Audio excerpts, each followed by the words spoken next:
the Hotel Planet Earth. This is a fantastic place. It's got great views, comfortable rooms, every kind of food you can eat, beautiful swimming pools, and it's just as well as it's the only hotel around here that's got just the right conditions for us.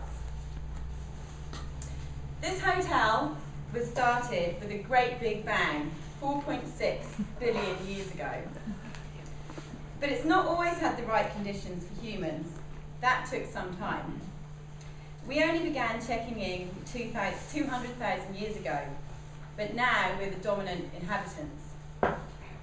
So if you imagine the history of this hotel to be the full span of my arms, and someone took a nail file to my furthest finger, human history would be wiped out. But that's okay, because at the moment we seem to be checking in for a good time, not a long time. This hotel used to be a beautiful and expansive place with a cool and calming reception. But now that we found this wonderful oasis, we just keep on checking in. And the once calming reception is now more like a busy subway station. But the good news is that there's a floor for everyone, every nationality. But unfortunately, not all floors are equal. Some have plenty of room, with one bed in an expansive suite, while others have several beds crammed into one. Some have wonderful views of oceans and mountains, while others are looking over a toilet or someone's air conditioning unit. Some floors have plenty of money with access to every kind of food, while others don't have enough money for all the restaurants or room service, and the children go hungry. And even though some of us are having a hard time, there are other inhabitants in the extensive grounds who have been here a lot longer than us. And they are living as they always have, in harmony with all that surrounds them. And although we enjoy seeing these wonderful creatures on our walks into the grounds, the hotel needs more rooms for its increasing human population. And it's more important that we have more food and bigger and faster cars and bigger and more expansive rooms.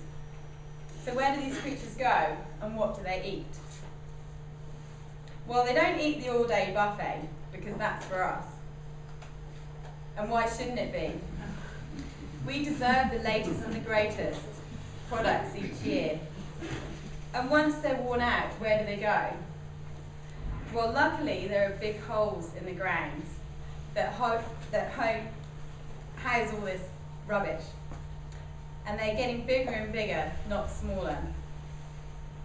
But some floors are generally working well, with good education for children and happy families, while other floors have more serious concerns, and there's no time for playing in the extensive grounds or the playgrounds. Children have more solemn things to think about. But it's still hard for us to comprehend just how bad it is. The hotel has a really good TV, radio, and newspaper, which is keeping everyone up to date, yet somehow we've become immune to all that's going on the floors below us, and we carry on regardless. But the trouble is that all the floors are linked. And if one part is bombed or on fire, we will feel the repercussions. Just like if one part is too hot and someone opens the windows, the other parts become too drafty as the internal environment tries to harmonise. And it is too hot in here, and it's getting hotter. It's not as easy as it used to be to lie by the pool. We've damaged the solar control systems, and the ice supplies are melting. And soon the lower floors will be underwater. So if we really are the most intelligent inhabitants, why are we living like this? We're behaving like the rock stars in the penthouse suite, throwing the TV out of the room into the swimming pool. Are we really so important that we can do exactly what we like? The first human inhabitants understood the need to respect this hotel. Can we learn this respect that will preserve our time here? Because there isn't another hotel around that will house us, and even if there was, there's no public transport to it. On the 12th of March this year, the hotel estimated that its current population was 7 billion, with 4.17 people checking in every second, and only 1.8 people checking out. If this growth rate continues, in 780 years, there will be one person for every square metre. I'll repeat that, in 780 years, there will be one person for every square metre. And the resources are finite. Current estimates are that 30,000 children die every day of starvation and malnutrition. We live on one of the best floors, with some of the best views and education and happiness for all, and most of us haven't even seen some of the other floors.